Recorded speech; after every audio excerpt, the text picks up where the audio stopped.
My name is Ava Bennett, and this is the Thanksgiving that split my family in half. The dining room was overflowing with relatives, uncles, aunts, cousins I hadn't seen in years, everyone dressed in fall colors, the glow of the chandelier reflecting off polished silverware. And then Ethan, my older brother, stood up with the confidence of a king about to receive his crown. He raised his glass high and announced, "Mom and Dad are signing the company over to me. Little sis gets nothing." The table erupted in cheers, applause, even whistles.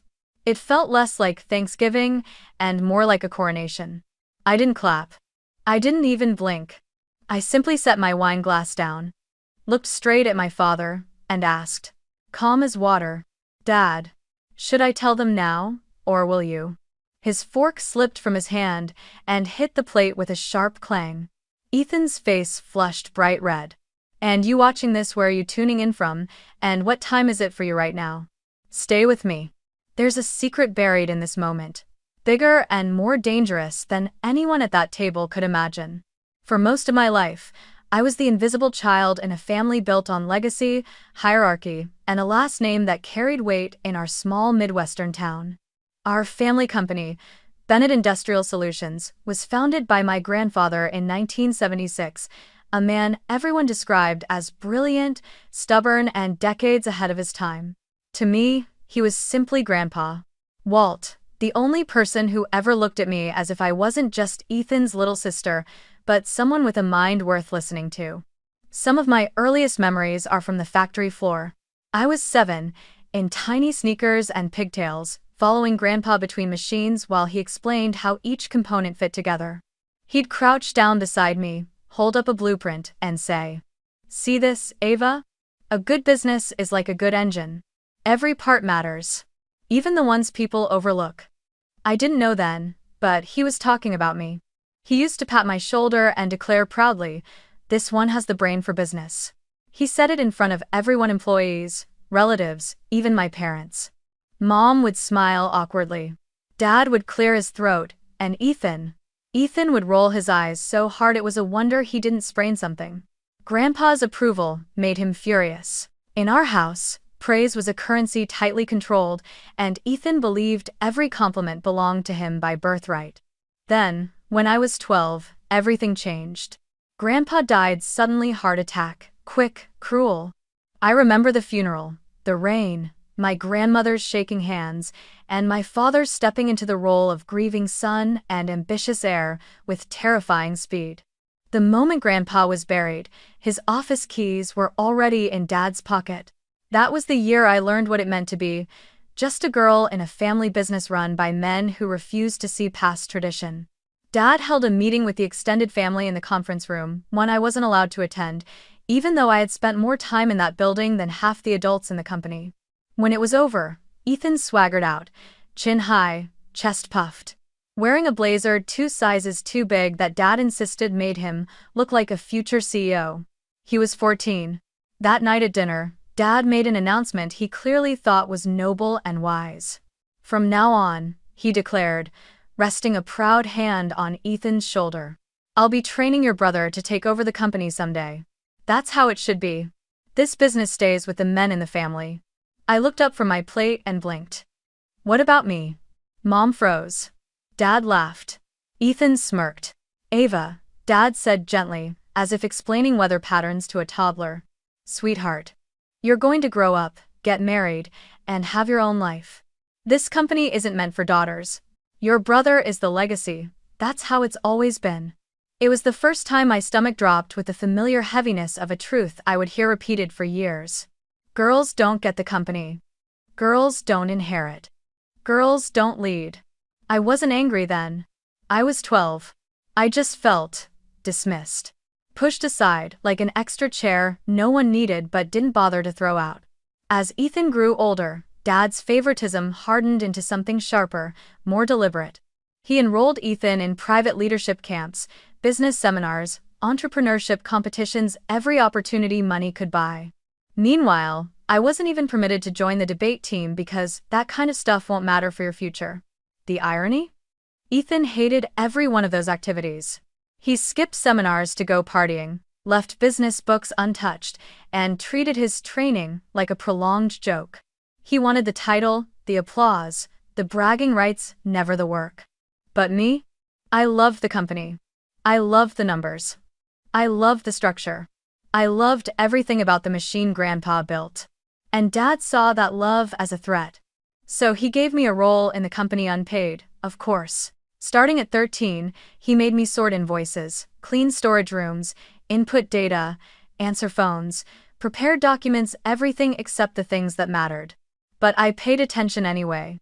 I listened at the door to strategy meetings. I read the discarded drafts of proposals. I memorized the way Grandpa wrote marginal notes on old files. I learned by watching. And every time I offered an idea, even a small one, Dad would wave a hand dismissively. Go help your mother.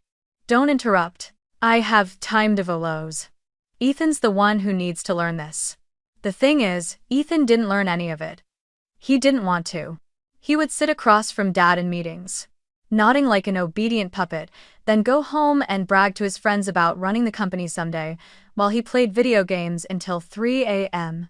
I watched it all helplessly, this widening gap between who held the power and who actually understood how to wield it. And every time I found a way to contribute, no matter how small, Dad stomped it out with the same old refrain. Ava, stop trying to compete with your brother. You're a girl. You'll have a different path. A different path. They said it so many times it lodged itself in my throat like a stone. But the worst moment, the one that still slices into me whenever Thanksgiving rolls around, happened when I was 16. I'd worked for weeks on a proposal for a cost-saving system for the factory supply chain. Grandpa had taught me the basics when I was 7, and I expanded on it with everything I'd learned from those unimportant tasks Dad threw at me. I printed it, bound it, and left it on Dad's desk.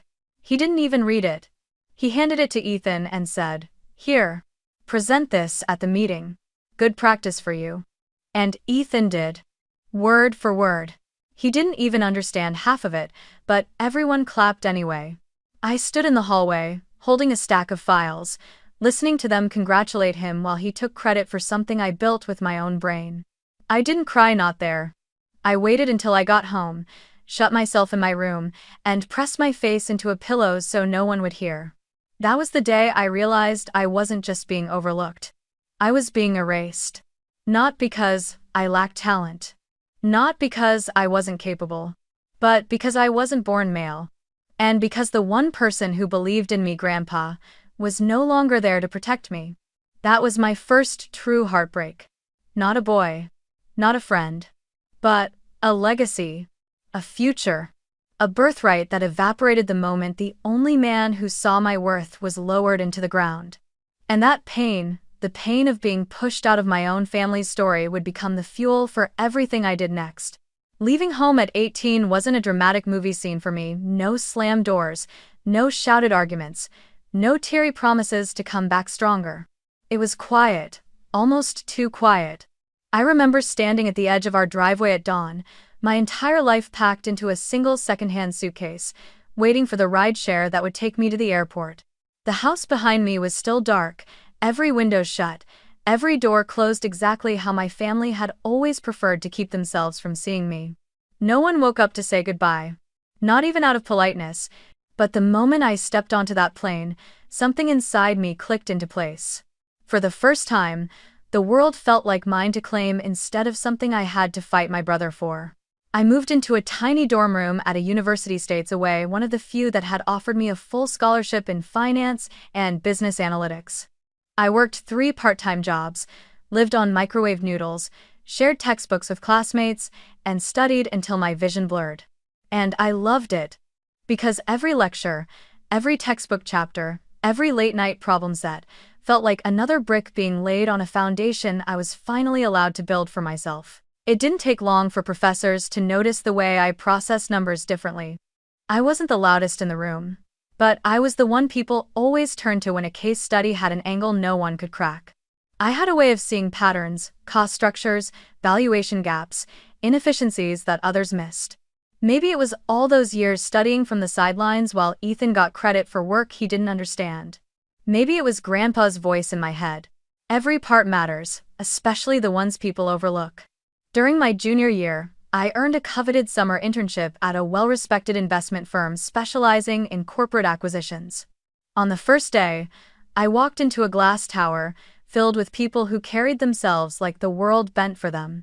I felt small, almost fragile, but I knew I belonged in that building more than I ever belonged in the one bearing my family's name. I volunteered for every assignment: boring data cleaning, financial modeling, 12-hour research shifts.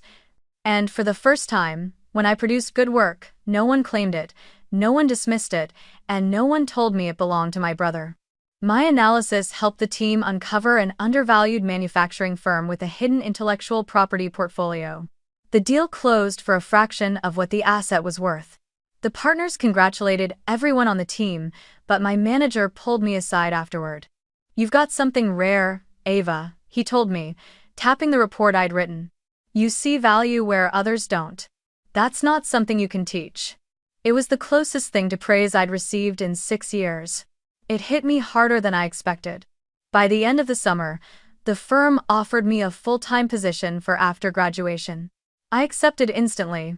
Not because I didn't have options, I had several, but because this was the first place that recognized what my family had spent my entire childhood denying. My mind mattered. My talent mattered. I mattered.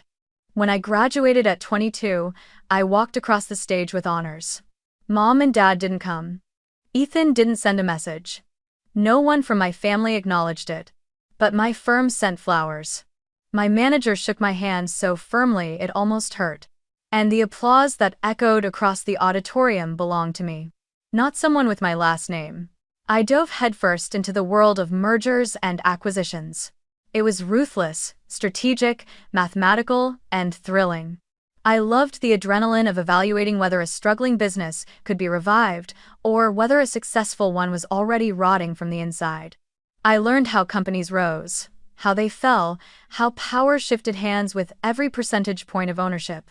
I learned that control wasn't about who shouted loudest in family meetings. It was about who owned the votes. Within 2 years, I became an M&A analyst known for spotting undervalued companies before others even noticed the cracks in their armor. My boss promoted me early twice, and once, during a late-night review of an acquisition target, he stopped mid-sentence, closed the folder, and looked at me the way Grandpa used to. "Ava," he said, "you have the kind of mind that can build empires. Or take them apart. You just have to choose which one you want." His words hit deeper than he knew. Because the empire I cared about was one I was never allowed to touch, the one my grandfather built.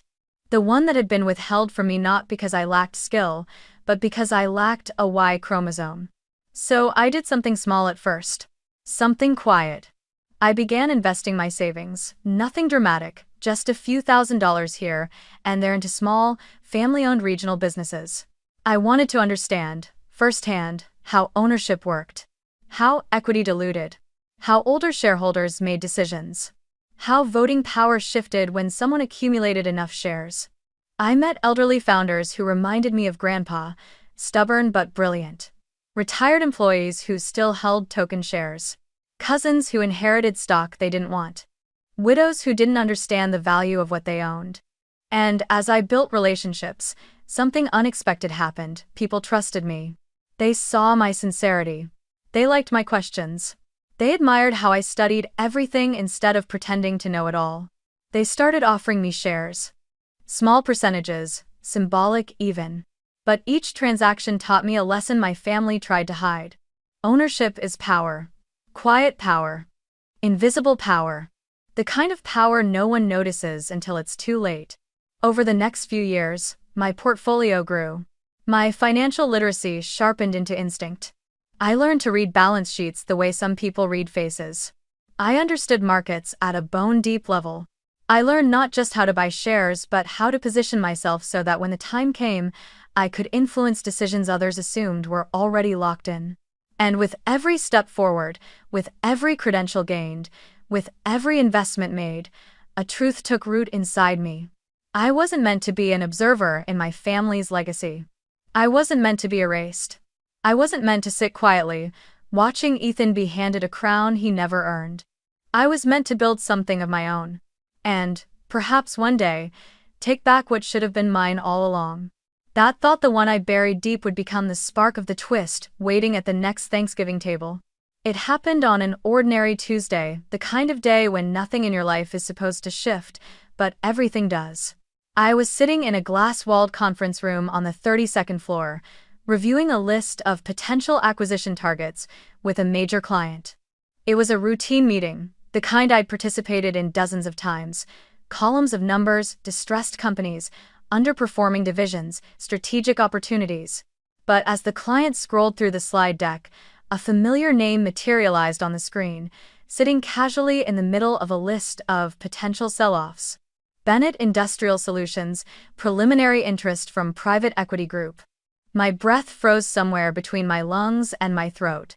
I blinked once, twice, convinced I'd misread it. But no. My family's company, my grandfather's life's work, was being quietly considered for sale. And somehow, despite all the years I had spent working in finance, all the deals I had analyzed, all the businesses I had helped evaluate, no one in my own family had breathed a word of this to me. The rest of the meeting blurred into static.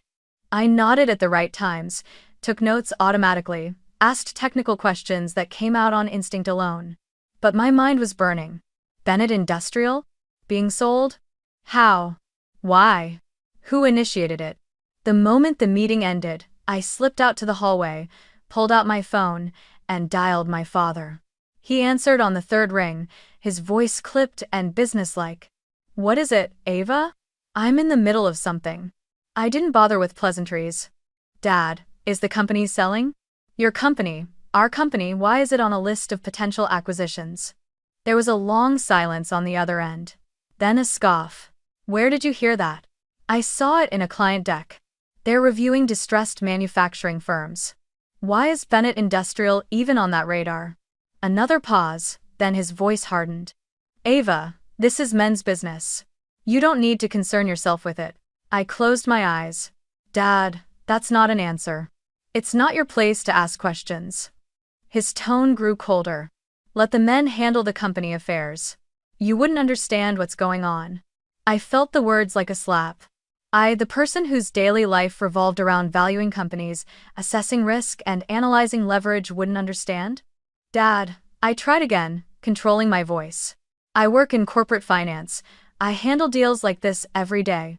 I can help if you—" "Ava." His voice cut sharp. "Don't get involved. I don't need my daughter meddling in matters she knows nothing about. Your brother and I will take care of it." And then, he hung up. I stood there in the empty corridor, staring at my phone screen, as if it might apologize for delivering his voice to me. A mix of dread and humiliation settled heavy in my chest. After everything I had built, after clawing my way into a field dominated by men, after earning respect I was never given at home, my father still saw me as the 12-year-old girl who should go help her mother. I wasn't done. I needed clarity, even if it stung. So I texted Ethan. "Is the company in trouble? Why is it being listed as a sell-off candidate?" He responded 4 minutes later. 4 minutes was all it took for him to crush whatever hope I had that someone in my family might treat me like an adult. "Ethan.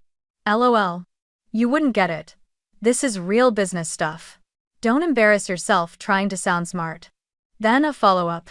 "Just stay in your lane, little sis. Dad and I got this." I stared at his messages until the words blurred. A laughless breath escaped me, the kind that builds from disbelief and ends in quiet devastation. "Stay in your lane. Don't embarrass yourself. You wouldn't understand. It's men's business." It was like my childhood had reached through the years and grabbed me by the collar, dragging me back into the shadow I thought I had finally escaped. I wanted to scream. I wanted to remind them I evaluated companies worth billions, billion with a B. I wanted to tell them I could read their financial statements like they were children's books. I wanted to demand answers, respect, acknowledgement, anything. But I didn't do any of that. I sat down on a bench outside the conference rooms, folded my hands in my lap, and let the hurt swirl quietly inside me. Why? Because I knew exactly what would happen if I pushed. Dad would accuse me of being emotional. Ethan would mock me. Mom would stay silent. And the cycle would repeat. Silence wasn't weakness. Not for me. Not anymore. Silence was strategy. If the company truly was in trouble, and it clearly was, I wasn't going to waste energy trying to convince people who never wanted to listen in the first place. I would observe. I would investigate. I would wait. Because something inside me shifted that day, something subtle but irreversible. For years, I had tried to earn my family's respect through effort, talent, achievement, humility, and hard work. For years, I believed that if I just proved myself enough, they would finally see me. But now? Now I saw the truth with painful clarity. They would never see me. They would never value me. They would never, not once, consider me anything other than a footnote in Ethan's story. And so, I stopped trying. Not out of bitterness. Out of acceptance. Because accepting it freed me. And in that space where their approval used to hold me hostage, I finally had room to think. If my father and brother were running the company into the ground, if Bennett Industrial was truly vulnerable, if the empire Grandpa built was collapsing under the weight of ego and incompetence, then maybe, just maybe, the person they had spent decades underestimating would be the one to save it. That painful moment, the humiliating dismissal of my call, the degrading texts from Ethan became the second lowest point in my story. But like every valley in my life, it was only setting the stage for what would rise afterward. And what would rise was power. I didn't sleep the night I saw my family's company listed as a potential sell-off. I lay awake in my apartment, city lights flickering through the blinds, replaying Dad's dismissive tone and Ethan's smug text messages until they carved themselves into my ribs. But beneath the hurt, something else stirred, something sharper, steadier, colder. An instinct I had honed through years of studying acquisitions, takeovers, and the subtle art of corporate control. If Bennett Industrial was truly vulnerable, if Dad and Ethan were blind enough to let it slip toward the edge, then maybe, just maybe, the universe had finally opened a door they'd spent decades slamming in my face. The next morning, I arrived at work early, coffee in hand, and pulled up everything I could find about the company's corporate structure. My father had always talked as if he owned the business outright, as if he and Ethan were the only possible heirs. But when I dug into the records, public filings, archival documents, old shareholder statements, I discovered the truth. Bennett Industrial was not wholly owned by my parents. Not even close. My grandfather had been old school, not in the sexist way my father liked to romanticize, but in the practical way real founders often are. He had built the company with a group of close friends, longtime employees, and early investors from the late 1970s and early 80s. And because he trusted people, he had never consolidated ownership. When he died, my father inherited only a portion. A large portion. Yes, but not the whole. And the rest? The rest was scattered like gold dust across time. My pulse quickened as I mapped it out. A retired plant manager who owned 4%. A former engineering partner holding 3%. Two cousins who had moved across the country, each with a little over 2%. A widow of an early investor with 1.8%. Several of Grandpa's old friends with anywhere between 0.5% and 2%. And a handful of tiny, forgotten shares held by employees from decades past. Individually, none of them mattered. Together, they were a kingdom waiting for the right ruler. And for the first time, I realized something. Dad and Ethan weren't kings. They were squatters sitting on a throne built by a man whose blood ran in my veins, not theirs. So I started doing what I did best. I analyzed. I strategized. I planned. Then I acted. The first person I reached out to was Mr. Holloway, a retired engineer who had worked with my grandfather for 30 years. His name was on several old ownership documents. I found his number through public records and called him one Saturday morning, expecting a quick conversation. Instead, we ended up talking for almost 3 hours. He remembered me. Not as Ethan's little sister, not as the girl, but as the kid who followed Grandpa around the factory, asking why machines made certain sounds and what a supply chain was. "I told Walt you were going to run this place someday," he said, his voice warm with nostalgia. "But your daddy, he never listened much." End quote. My throat tightened. Mr. Holloway, Would you ever consider selling your shares? Not to the company. To me. There was a pause. A long one. Then a soft laugh. I always knew you'd come back for it. And, just like that, the first piece of the puzzle slid into place. We arranged a private deal. No announcements. No family involvement. A clean transaction. And it felt like lighting a fuse, quiet, small, yet capable of burning through everything that had once held me powerless. After that, I made a list of every shareholder I could find. Every name was a thread, and I pulled each one slowly. Strategically. A widowed woman in Kansas who cried when she realized someone still remembered her husband's role in the early days of the company. A retired accountant living in Arizona who had no children and wanted his shares in the hands of someone sensible. It is so King and Wei. A cousin who hadn't spoken to my side of the family in years and readily agreed to sell once he heard Ethan was expected to take over. Your brother? He scoffed. That boy couldn't run a lemonade stand. An old friend of Grandpa's who told me, your grandfather used to brag about how smart you were. Said you had the only real business head in the family. One by one, they sold. Not because I pressured them. Not because I offered outrageous sums. They sold because they remembered my grandfather, the man whose values they trusted, and because, in some small way, they saw pieces of him in me. Every deal added another percentage point. Beifengidermpa. Beifengerar. Beifengelingdensi. Beifengesendense. Each contract was another heartbeat of power, another inch of leverage. Another step toward the one thing my father believed I would never have. Ownership. I moved carefully, quietly. Always through private channels, never through public filings that might alert my family. I used holding companies, trusts, and strategic intermediaries, perfectly legal, perfectly discreet. My boss didn't know. My coworkers didn't know. Even the people I was dating didn't know. It wasn't secrecy. It was survival. If Dad or Ethan discovered what I was doing, they would find a way to shut me out. Or worse, they'd rush to buy up the remaining shares before I could. But they never suspected a thing. Why would they? In their minds, I was the daughter who left. The girl who wouldn't understand business. The footnote in Ethan's destiny.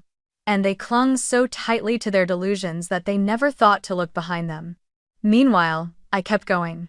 One acquisition at a time. One signature at a time. One silent victory at a time. And with every transaction, the scales tipped, slowly at first, then unmistakably. There came a night late, long after midnight, when I sat at my kitchen counter with a stack of papers spread around me. I looked at the totals, calculated the percentages twice, 3 times, 4 times. Then I laughed. A soft, stunned, disbelieving sound. Because I realized something powerful, something monumental, something that changed everything in my blood. I wasn't just collecting old pieces of a fading company. I wasn't just following some sentimental desire to reconnect with Grandpa. I was building power. Real power. Legal power. The kind of power men like my father and brother feared, without ever acknowledging it. I was becoming a force. And they still didn't know. That was my third rise, the moment I stopped being the overlooked daughter and became the quiet threat no one saw coming. The moment the story shifted from inheritance to takeover. By early November, the leaves in the city had turned the color of rusted copper, and every street corner smelled faintly of cinnamon and cold air. My life was moving in a quiet, powerful rhythm: work, meetings, careful acquisitions, the slow but steady accumulation of ownership that no one in my family cared enough to notice. I felt like I was living 2 lives, one where I was a respected and a specialist making strategic decisions for companies across the country, and another where I was a ghost in the halls of my own family's legacy, seen only when it was convenient for them. The invitation came on a Wednesday afternoon. It wasn't handwritten, it wasn't thoughtful, it wasn't even personally addressed. It was a mass email sent to the entire family with a subject line that made my stomach tighten: Thanksgiving dinner and special announcement. Honoring Ethan Bennett. I opened it. The words hit exactly where they intended. This year, we will be formally recognizing Ethan's leadership and announcing his transition into the role of CEO for Bennett Industrial Solutions. CEO. As if it were already done. As if the decision were unanimous. As if the entire company were their personal property to crown and pass down like a family heirloom. There was one sentence, almost an afterthought, buried near the bottom. Ava, we hope you can attend. No, would love to see you. No, please come home. Just an obligatory mention, like checking a box to avoid accusations of completely cutting me out. I stared at the screen for a long time, emotions rising and falling in quiet waves.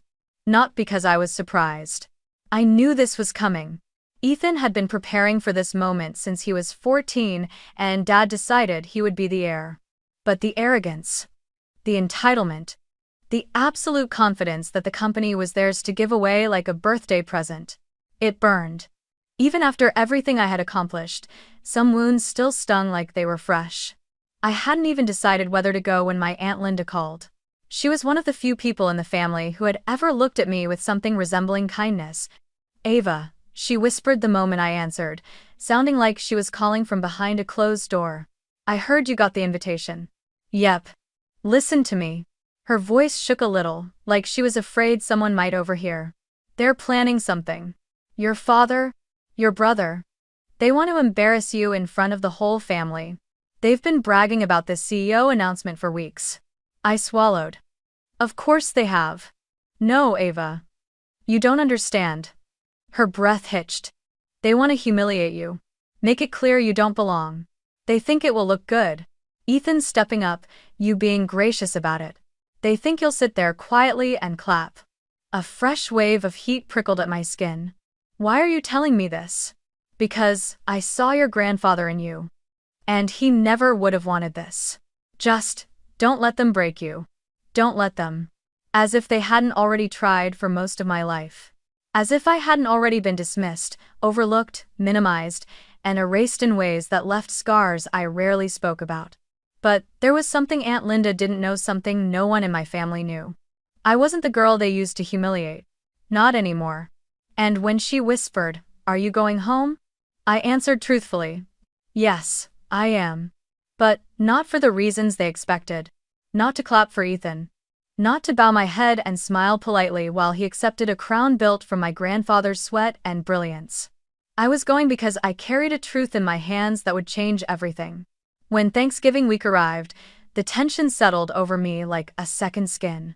I worked during the day, but every night I found myself staring at the stack of documents I had collected: shareholder agreements, acquisition contracts, ownership breakdowns, proof of everything I had built quietly, strategically, deliberately.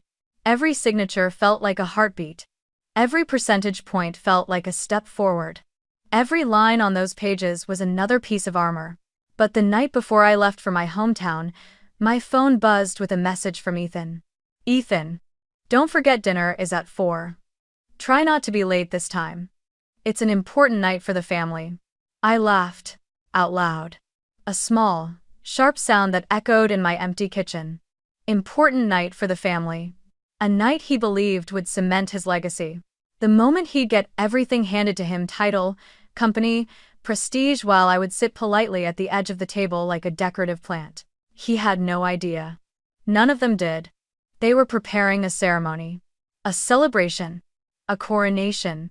And they had set the stage so perfectly, every detail lined up, every relative invited, every speech rehearsed. But what they didn't know was that they had also prepared the perfect battlefield. The perfect audience. The perfect moment. All I had to do was walk in. Sit down. Wait. And when the moment came, I would not be the girl they expected to humiliate. I would be the storm. The night before Thanksgiving, I packed a suitcase with simple clothes and my laptop bag. Then I opened my safe and pulled out the folder, thick, heavy, filled with signatures that represented years of strategy and patience. I held it in my hands for a long time, the weight familiar, almost comforting. Then I whispered to no one and everyone. They have no idea what's coming. This was the third valley of my story. Not the lowest. Not the darkest. But the last quiet moment before the floor dropped out from under my family. Because I was going home. Not as the forgotten daughter. Not as the overlooked outsider. But as a force none of them were prepared to face. 1 week before Thanksgiving, the city was already wrapped in early winter, biting cold, gray skies, and the kind of sharp wind that forces people to tuck their chins into their coats. I was in my office, reviewing end-of-quarter reports, when my phone buzzed with a name that made my breath catch: Raymond Carter. Ray Carter had been one of my grandfather's closest friends, more like a brother in arms than a colleague. They had built the early prototypes together. He had been in the room when the first contracts were signed. He had been there the night my grandfather toasted the company's first profitable year. And he had retired in the mid-2000s, taking a small but meaningful share of the company with him, 7%. The exact 7% I needed. The last piece. The final keystone. My hands trembled slightly when I answered. "Mr. Carter? This is Ava Bennett." His warm, gravelly voice crackled through the line. "I was hoping you'd call me back, sweetheart. I've been thinking about what you said." I sat straighter, pulse quickening. I had called him weeks earlier, making the same quiet offer I had made to all the others, a private, respectful request to purchase his shares. No pressure, no manipulation, no dramatic speeches. Just truth. "I remember you," he continued. "You were the one who sat on the counter in Walt's office coloring on his blueprints, weren't you?" I laughed softly. "Guilty. I so tendiver," he used to say. "That girl sees things no one else does." A familiar ache squeezed my chest, grief for a man who had believed in me long before I learned to believe in myself. Mr. Carter cleared his throat. "You're not doing this for power, are you?" "No," I answered without hesitation. "I'm doing it because the company is in danger, and because my grandfather's legacy deserves better than what it's headed toward." There was a long silence on the other end. Then he said 6 words that changed everything. "Let's meet. I'm ready to sign." We met at a small cafe 2 days later, early morning when the sun was just beginning to push through the clouds. He looked older than I, remembered white hair, deep wrinkles, a slow, careful walk, but his eyes were bright, sharp, and unmistakably the eyes of a man who had once built an empire alongside my grandfather. He slid the envelope across the table. 7%, he said. "The last of what I have." My pulse hammered in my ears. I opened the folder slowly, reverently. The paperwork was neatly prepared. My attorney had drafted it, and Ray had reviewed everything carefully. "Are you sure?" I asked, my voice quieter than I intended. He smiled. "Honey, I've been waiting 20 years for someone worthy to take this company back." He reached out, covering my hand with his. "And between you and your brother, well, let's just say one of you works hard, and the other works hard at pretending." I couldn't help the small laugh that escaped me. He squeezed my hand. "Your grandfather would be proud of you. Very proud." The weight of his words hit harder than anything Dad or Ethan had ever said to me. We signed right there in the cafe. Page after page. Signature after signature. Every stroke of ink was another nail in the coffin of the narrative my family had built, one where Ethan was the heir, and I was the afterthought. When we finished, Mr. Carter leaned back with a content sigh. "There, it's done. Done." A simple word, with seismic consequences. Because when he signed the last document, everything shifted. Not metaphorically. Not emotionally. Legally. I crossed the line. The line. I now held 51.3% of Bennett Industrial Solutions. A majority stake. Controlling interest. The right to appoint and remove the CEO. And no one in my family knew a single thing about it. I left the cafe with the folder clutched to my chest, the cold air stinging my cheeks. I walked slowly, trying to absorb the reality that my grandfather's legacy, something I had been denied my entire life, was finally, impossibly, in my hands. When I got back to the office, I went straight to the legal department of the investment firm. My attorney, a sharp, meticulous woman named Marissa, reviewed everything with a critical eye. After 40 minutes of cross-checking signatures, validating purchase agreements, and confirming share transfers, she closed the folder and looked at me. "Ava," she said, "you now have controlling ownership of the company." The words hit me like a physical force. "I do?" She nodded. "Yes. You have full voting control, including CEO appointment and removal. There is no scenario where your brother can override you." I let out a slow, trembling breath. All the years of dismissal, of invisibility, of being told I would never lead because I was born a daughter instead of a son. All the years of being erased, belittled, overlooked. They all funneled into that single moment. Marissa watched me with a small, almost proud smile. You planned this well. But I shook my head. It wasn't a plan. I said softly. It was survival. After she left the room, I sat alone at the table, staring at the folder. My hands hovered over it, tracing the edges. Then I closed my eyes. Grandpa, I whispered. I did it. I finally did it. A wave of emotion rolled through me, relief, pride, grief, triumph. All tangled together. For the first time, I didn't feel like a shadow in my own family. I didn't feel like the forgotten daughter. I didn't feel like someone waiting to be allowed into the room. I felt like someone who belonged at the head of the table. Someone who had earned her place. Someone who could, at last, protect the things she loved most. This was my fourth rise. Splendid, decisive, quiet, and powerful enough to reshape everything that would come next. My family thought Thanksgiving would be Ethan's coronation. But they had no idea the real crown was already on my head. The night before Thanksgiving felt unnervingly still, too quiet, too heavy, as if the air itself were holding its breath with me. I sat alone in my apartment, lights off, the city shimmering beyond my windows in scattered reflections. The folder, containing the shares my 51.3% lay open on the coffee table.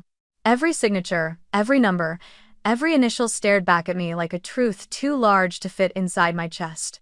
I should have felt powerful, secure, victorious. Instead, all I felt was the sharp sting of memory. I closed my eyes and let myself drift back to the version of me. Grandpa Walt knew the little girl who tugged on his sleeve during morning factory tours, who asked endless questions about profit margins and supply chains, who stood on his office chair while tracing her fingers over blueprints she could barely understand.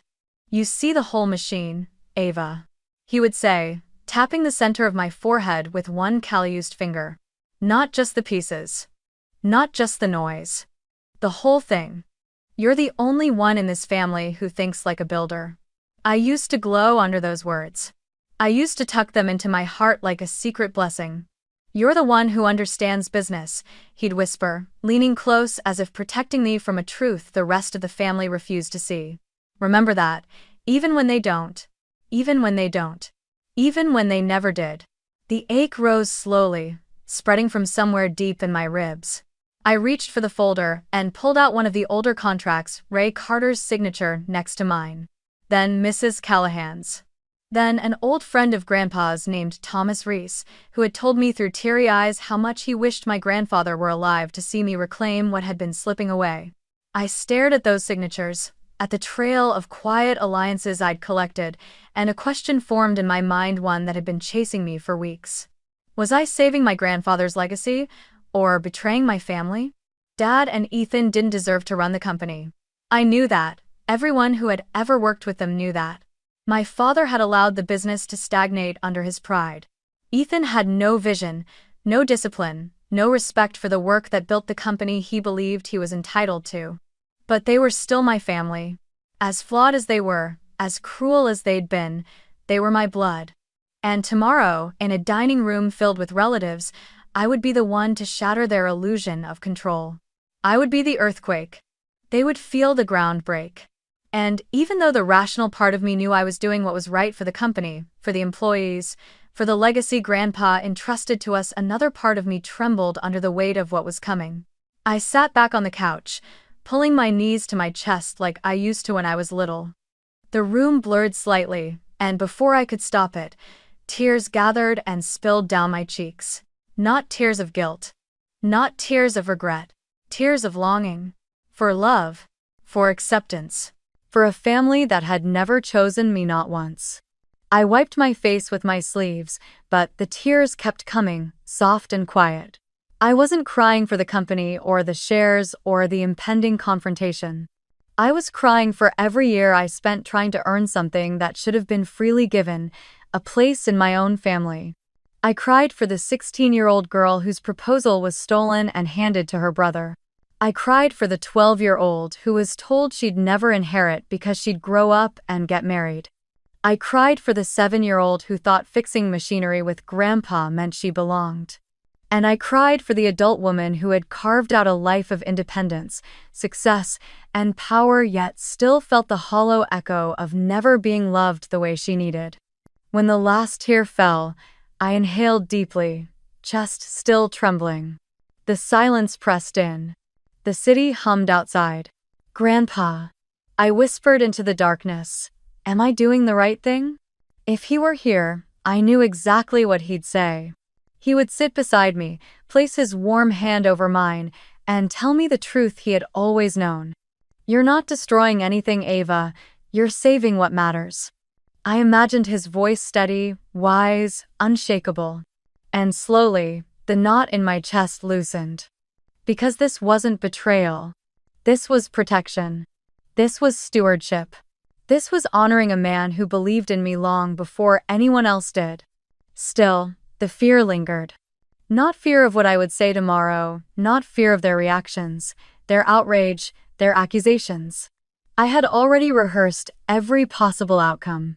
No, the fear that gnawed at me was far quieter, far older. What if, after everything, they still didn't care? What if stopping Ethan from destroying the company didn't change anything about the way they saw me? What if they still refused to see me? To choose me? To love me? I pulled my knees tighter and buried my face in my arms, letting myself crumble for just one night before the storm. Tomorrow, I would walk into that house wearing armor forged from every wound they'd inflicted. Tomorrow, I would be unshakable. Tomorrow, I would reveal the truth. But tonight I let myself be the girl who missed her grandfather. The girl who wished her family had loved her differently. The girl who still had a soft heart beneath all the strategy and power. This was my fourth valley. The final dip. Before the rise that would redefine everything. When I finally stood and closed the folder, I whispered into the quiet room. "Tomorrow, everything changes." And with that, I shut off the lights, knowing the dawn would bring the confrontation I had been preparing for my entire life. Thanksgiving morning arrived with the kind of bright, brittle sunlight that made everything feel sharper than it should have been. My stomach churned the entire drive back to my hometown, past the old water tower, past the diner where Grandpa used to take me for pancakes, past the familiar signs that once meant home but now felt like markers on a path toward something inevitable, something explosive. By the time I pulled into my parents' driveway, the house was already buzzing. Cars lined the street. Laughter spilled through the open windows.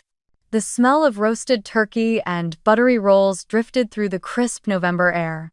A perfect family holiday if you didn't know what waited beneath the surface. I walked inside carrying only my coat, my handbag, and the thick envelope tucked safely inside. I was greeted with nods, stiff smiles, the obligatory, "There she is," murmured with the kind of politeness reserved for acquaintances, not family. No hugs, no warmth. Just the role I had always been assigned, the outsider with the same last name. Dinner was set beautifully, white tablecloth, gold napkin rings, candles flickering along the center. Ethan sat near the head of the table, wearing a new suit and a smirk that made my skin crawl. Mom fluttered beside him, adjusting his tie like he was about to receive a Nobel Prize. Dad looked proud. Too proud. I sat down quietly, taking everything in, waiting. We made it through the salads, the small talk, the obligatory comments about work and life, most of which were directed to Ethan, who basked in the attention like a sunburn waiting to happen. Then it began. Right on cue. Dad tapped his glass. "Everyone, if I could have your attention." Conversations quieted. Heads turned. Eyes brightened with anticipation. This was the moment. He looked at Ethan, beaming. Ethan stood up slowly, raising his wine glass as if he were about to deliver a presidential speech. "As many of you know," he began, puffing his chest, "my parents have been planning for the future of our family's company." A murmur of approval rippled through the room. "And today," he continued, "I'm proud to announce that Mom and Dad are signing the company over to me as the new CEO." Applause erupted. Actual applause. Clapping, cheering, a few relatives even whistled. I sat still, staring at the tablecloth, my heart beating calmly, steadily, cold and clear like a drum counting down to detonation. Ethan basked in the glory, raising his glass higher. To new beginnings. Everyone followed suit, lifting their glasses, faces glowing with pride. Everyone except me. I set my glass down, deliberately, quietly. The soft clink cut through the noise like a blade. Dad noticed first. His smile faltered. "Ava?" I lifted my eyes and met his. "Dad," I said softly. "Should I tell them now, or will you?" The room froze. Forks hovered midair. Hands paused halfway to their mouths. The candles flickered as if confused by the sudden silence. Dad blinked, once, twice. His face drained of color. "Ava," he warned quietly, "don't do this." But I was already reaching into my handbag. I pulled out the thick envelope, the one that had traveled across states, across years of pain, across every barrier they tried to build to keep me small. I placed it directly in front of Ethan. He frowned. "What's this?" "The truth," I said, "since we're making announcements today." He laughed, nervous, dismissive. "Stop being dramatic." I tapped the envelope. "Open it." He ripped it open with exaggerated annoyance, but the moment he scanned the first page, his face twisted in confusion, then panic. What is this?" "The company," I said, my voice calm and steady as I rose to my feet, "isn't being signed over to you." A ripple of shock traveled down the table. Dad stood up abruptly. "Ava, that's enough." "No," I said. "It's not enough, not yet." I looked at Ethan, who was now sweating through his expensive suit. "You can't sign the company over," I continued, "because you don't own enough shares to sign anything over." Ethan shoved the papers toward Dad. "What is she talking about?" he yelled, voice cracking. I pulled out the rest of the documents, spreading them across the table, pages and pages of ownership transfers, legal agreements, notarized sales. One cousin gasped. An aunt covered her mouth. Someone whispered, "Oh my God." Then I delivered the final blow. "I own 51.3% of Bennett Industrial Solutions," I said, clearly. "I am the majority shareholder. Legally, that makes me the one who appoints the CEO."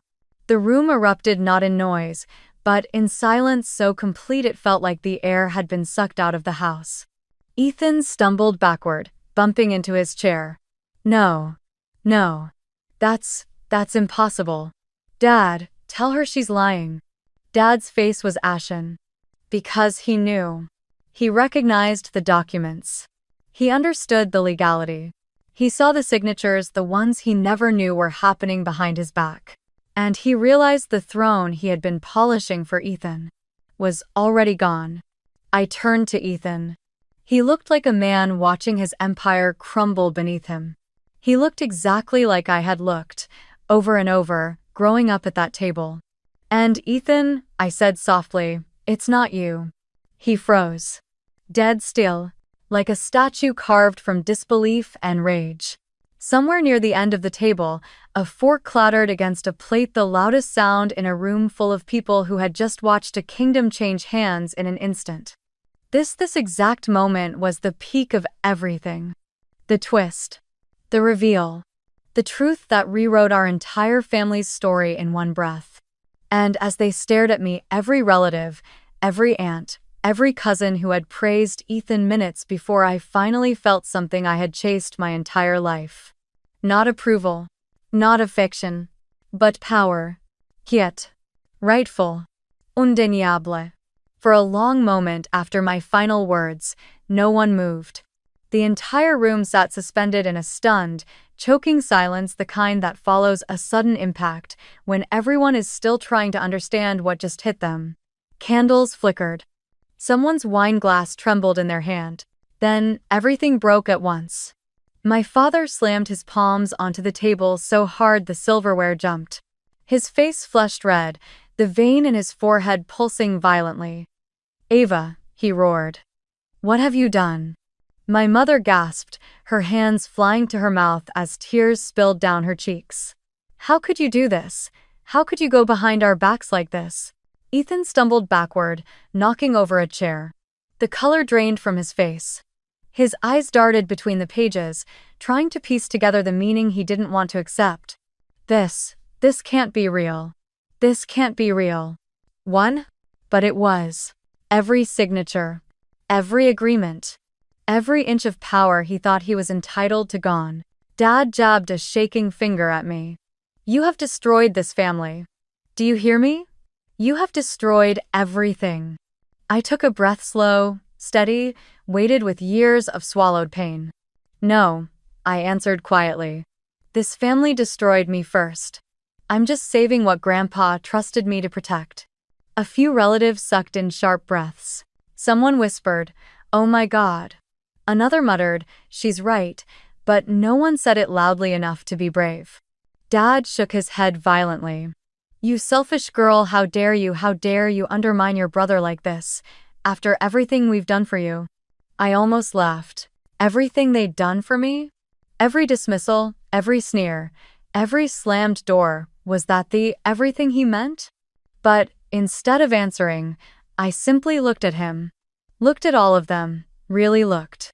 And for the first time, I didn't feel small beneath their gaze. I didn't shrink, didn't hesitate, didn't fold. Ethan lunged forward, snatching up the papers and flipping through them frantically. "Ava, please just tell me this is some kind of joke. You can't just take the company. You can't." I held his gaze. "Legally, I already have." He froze, breathing hard. His mouth opened, then closed again like he couldn't form words. Finally, he whispered, Then give me something. A position. A role. Anything. I need this. You can't just leave me with nothing." The room watched him unravel this grown man who had spent his entire life being praised for potential he never demonstrated. The man my father raised to believe the world would hand him whatever he wanted, whenever he wanted it. "A job?" I repeated softly. He nodded desperately. "Please, just don't destroy me." For the first time that night, real pity flickered in my chest. Not enough to erase the years of cruelty. Not enough to undo the damage he'd caused, but enough to recognize the pathetic truth. Ethan had no identity without the company he never worked for. I didn't smile. I didn't gloat. I didn't savor the moment the way a villain might. Instead, I answered with the calm professionalism he'd never shown me. "I'll think about it," I said. "But not tonight." His face crumpled. "Mom sobbed harder." Dad swore under his breath, pacing like a caged animal. "All these years," he hissed, "we tried to build something stable, something lasting, and you ruined it out of spite." I straightened. "Out of spite? You gave Ethan everything. You told me I was nothing. You ignored every warning sign while he let the company fall apart. You refused to listen not because I was wrong, but because I wasn't a son." The room was so quiet you could hear the flames on the candles flicking. Dad opened his mouth to argue, but no words came. Because deep down, he knew I was right. He had known it for years. He simply refused to admit it. Mom wiped her tears with shaking hands. "Ava, honey, we didn't know how to include you." I swallowed hard. "You didn't want to include me." The truth hung there, heavy and irrevocable. As the shock spread through the relatives around us, their expressions shifted: confusion first, then discomfort, then something else. A mixture of fear and respect. The kind reserved for someone who had just revealed the crown they forged in silence. Aunt Linda met my eyes from across the table. She was the only one who nodded, just once, a tiny gesture that said, "You did what needed to be done." But most of them looked away, too embarrassed, too complicit, too stunned to meet the gaze of the girl they had underestimated for 25 years. I picked up my wine glass not to toast, not to celebrate, but simply because my hands needed something steady to anchor to. Tomorrow, I said, we'll talk about the transition. Professionally, legally, transparently. Dad's face twisted. You can't just waltz in here and take control. I didn't waltz, I replied. I worked, hard, quietly. For years. While you weren't paying attention. He flinched, actually flinched. Because for the first time, he saw the truth. His neglect wasn't just cruel. It was foolish. He chose the wrong child. The wrong heir. The wrong person to invest in. And now the consequences were here, unavoidable, undeniable, irreversible. I set my glass down gently. I'm not here to destroy the family, I added. But I am here to protect the company. Grandpa's company. The employees' livelihoods. The thing you forgot to take care of. No one argued. No one dared. This was the Fifth Valley, the moment everything they believed collapsed under the weight of reality. A family torn apart by their own choices. A dynasty shifted because they underestimated the quietest person at the table. And as I gathered my papers and turned toward the door, the entire room parted for me, not out of politeness, but because they finally understood. I wasn't the forgotten daughter. I wasn't the outsider. I wasn't the afterthought. I was the one in control now. 1 year later, the world felt different, not louder, not brighter, but clearer, as if someone had wiped a long fogged window I'd spent my entire life pressing my face against. I stood in the glass-walled conference room of Bennett Industrial Solutions, my company, now watching the winter light reflect off the polished floor. The logo Grandpa designed decades ago hung behind me, restored to the original colors he'd chosen. I had spent the past 12 months rebuilding the business from its foundations. Not transforming it completely, Grandpa had already built something solid, but redirecting it back to the principles he believed in: transparency, innovation, respect for workers, and sustainable growth. The things my father abandoned when he became too consumed with appearances. I wasn't the CEO. I didn't need the title. But I was the company's strategic director, the person every major decision passed through, the one the board trusted, the one employees came to for direction. And I did something my father never would have considered. I invited people who had built the company with Grandpa, his old colleagues, retired managers, former engineers, to return as advisors.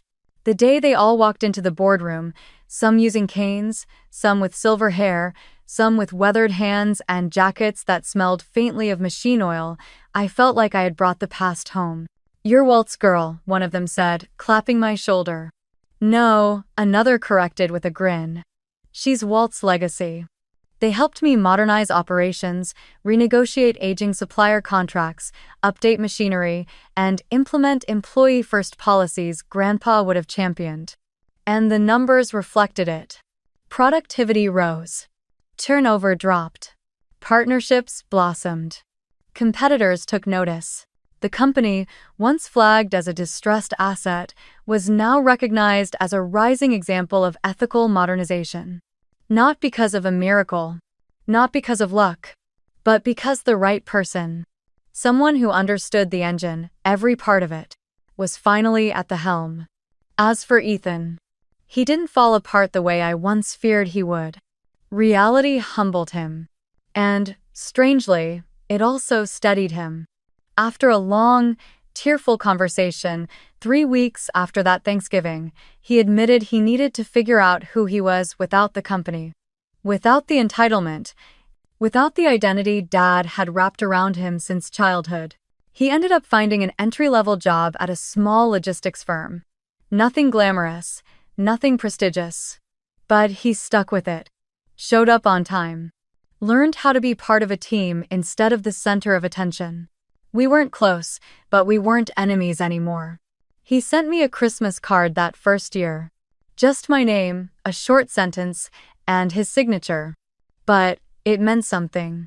Mom and Dad were harder. For months, they avoided me, ashamed, angry, confused, and grieving the future they believed belonged to their son. They visited the factory less, called infrequently. But every time they saw the company thriving under the new leadership structure, something shifted. Respect real, grudging respect grew in the cracks, where pride had once lived. They still didn't know how to talk to me. Not fully, not honestly, but they tried. Dad apologized once, in a stiff, halting way that didn't erase anything but acknowledged everything. It wasn't perfect, it wasn't poetic, but it was a beginning. I didn't forgive them instantly. Healing isn't a switch you flip, it's a thread you unspool, slowly, carefully, patiently. And some threads don't tie back together. Some unravel and become something new. That year, for the first time in my life, I didn't spend Thanksgiving with my biological family. I didn't sit at the long, polished table under the judgmental chandelier.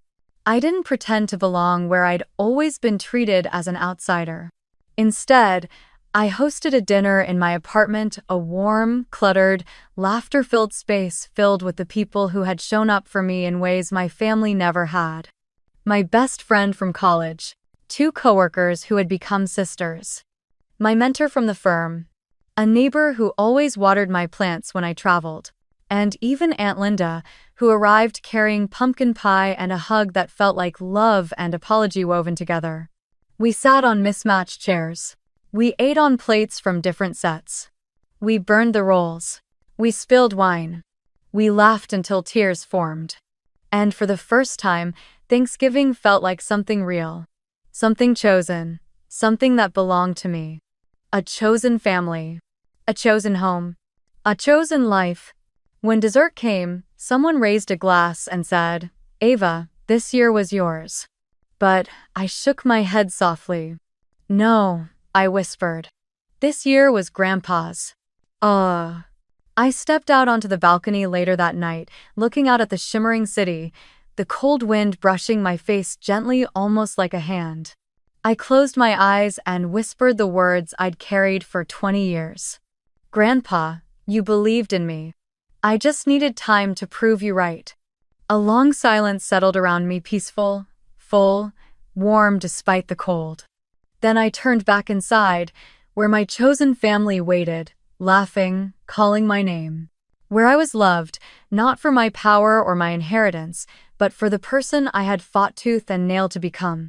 And before I closed the balcony door, I whispered one last message. For anyone listening, anyone hurting, anyone who had ever been the overlooked one at a table full of people who should have loved them. Your worth isn't defined by who fails to see it. Build your life anyway. And when you're ready, choose the people who choose you. That was the real legacy. Not the company. Not the shares. Not the power. But the courage to write my own story. And choose my own family.